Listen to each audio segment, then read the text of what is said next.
देखिए, क्या इंडिया अभी सिविल वॉर की पोजीशन में है?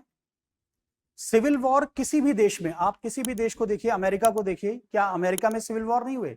अमेरिका में भी सिविल वॉर हुए 1861 से लेकर 1865 तक। अगर आप देखिए तो अमेरिका में स्लेवरी को एबोलिशन करने की बात चल रही थी। उस टाइम पे वहां सिविल वॉर हो रहे थे। स्लेवरी को इंडस्ट्रियलिस्ट जो क्लास थी, इंडस्ट्रियलिस्ट या नॉर्थन अमेरिका की अगर बात करें तो वो ये चाहता था कि जितने भी स्लेव्स थे उन सबको फ्री कर दिया जाए, जिससे कि उन्हें लेबर मिल सके। और जो सदर्न स्टेट्स थी अमेरिका की, वो एग्रीकल्चर स्टेट्स थी, वो स्टेट्स चाहती थी कि नहीं, स्लेव्स रहने चाहिए, स्लेवरी सिस्टम को एबॉलिश नहीं करना चाहिए।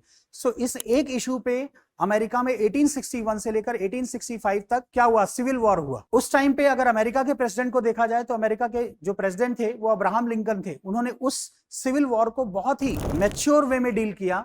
उन्होंने लोगों को याद दिलाया कि कैसे अमेरिका ने फ्रीडम स्ट्रगल को गेन किया है। क्या भारत आज उस स्टेज में आ चुका है कि भारत में सिविल वॉर होने की कंडीशन है? देखिए, भारत में कुछ ऐसे प्रेसिंग इश्यूज हैं, कुछ ऐसे मुद्दे हैं, कुछ ऐसे विवाद हैं जिनकी वजह से भारत की सोसाइटी या भारत का समाज या भारत के लोग या भारत की जनता डिवाइडेड है। अगर उनमें देखा जाए तो नंबर एक, अभी देखिए, आज अगर हम आज की बात करते हैं, सबसे पहले धर्म के नाम पे भारत की जनता आज भी डिवाइडेड है, आज भी विभाजित है। नंबर दो, जाति के नाम पे भारत की जनता आज भी विभाजित है। और आज हमारा जो संविधान था वो चाहता था कि हम कास्टलेस सोसाइटी बनाएं, हम जाति को खत्म कर दें, हम जातिवाद को खत्म कर दें, हम धर्म जो है उसको सेकुलरिज्म की बात करता है। लेकिन अगर आज की स्थिति में देखा जाए तो धर्म भी बढ़ता जा रहा है और जाति भी बढ़ती जा रही है। सो जाति, धर्म, इसके हिसाब पे, इसके मुद्दों पर भारत का जो समाज है, भारत के लोग हैं, वो विभाजित हैं।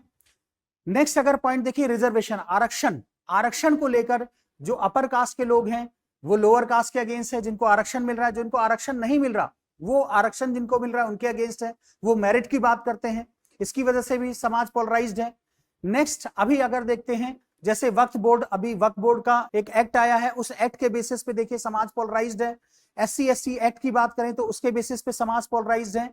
इस तरह से अगर देखा जाए तो कुछ ऐसे मुद्दे हैं जिन पे एक संभावना कभी कभी उत्पन्न हो जाती है कि भारत में सिविल वॉर की स्थिति आ रही है।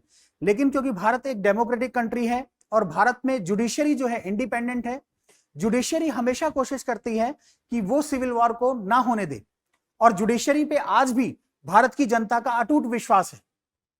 सो भारत अभी सिविल वॉर की कंडीशन में नहीं है, लेकिन अगर ऐसे ही मुद्दे चलते रहे, ऐसे ही करणी सेना, भीम सेना और इस तरह की इंडिविजुअल सेनाएं बनती रहीं और आपस में एक दूसरे को के विरोध में खड़ी हुई, तो एक दिन निश्चित ही ऐसा दौर आ जाएगा जिस दिन भारत में सिविल वॉर की कंडीशन होगी। और उस टाइम पे भारत को कोई ऐसा अब्राहम लिंकन नेतृत्व की जरूरत होगी जो इस सिविल वॉर को खत्म कर सकेगी।